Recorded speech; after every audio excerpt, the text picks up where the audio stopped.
सतीश उर्फ खोक्या भोसलेला Prayagraj कोर्टाकडून transit remand मिळाली आहे। सतीश उर्फ खोक्या भोसलेला बीड पोलिसांनी ताब्यात घेतलाय।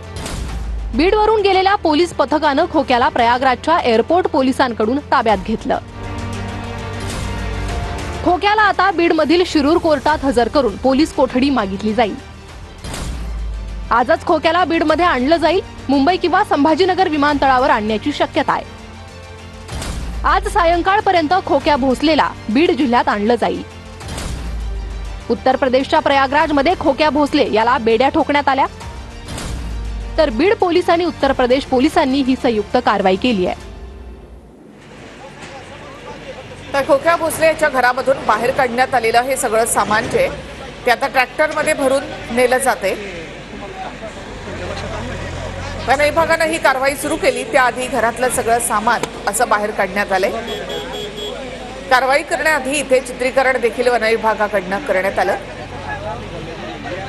एकीकडे खोक्या भोसले याच्या घरावर बुलडोझर फिरवला जातोय, दुसरीकडे त्याच्या घरामधून बाहेर काढण्यात आलेलं सामान जप्त केलं जाते।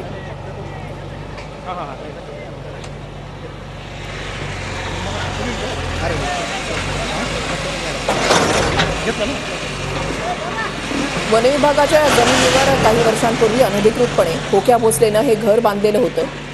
नुसतं घरच नाही तर त्याने आपलं कार्यालय सुद्धा या ठिकाणी थाटलेलं होतं।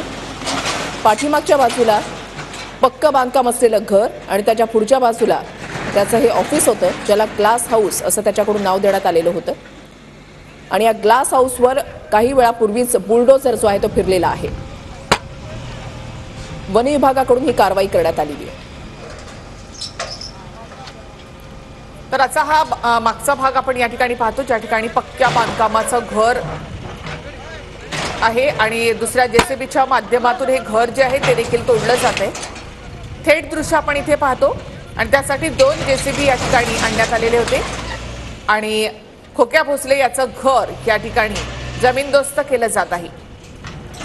वन विभागाच्या जमिनीवर अनधिकृतपणे हे घर बांधण्यात आलेलं होतं, त्यावर आता कारवाई केली जाते।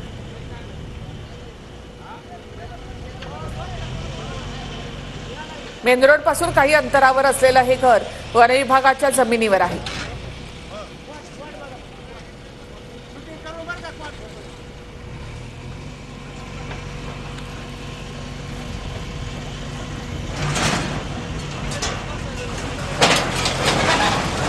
दोन जेसीबींचा वापर या कारवाईसाठी करण्यात आलेला आहे। पुढच्या बाजूने एका जेसीबीच्या माध्यमातून ग्लास हाऊसवर बुलडोझर जो आहे तो फिरवण्यात आलेला आहे। जेसीबीच्या साह्यातून हे बांधकाम जे आहे ते जमीनदोस्त करण्यात आलं आणि दुसरा जेसीबी जो त्याच्या कार्यालयाच्या मागे त्याचं पक्क बांधकाम असलेलं घर होतं त्या घरावर फिरवण्यात आलेलं आहे। या जेसीबीच्या माध्यमातून त्याचं घर जे आहे ते जमीनदोस्त केलं गेलं आहे।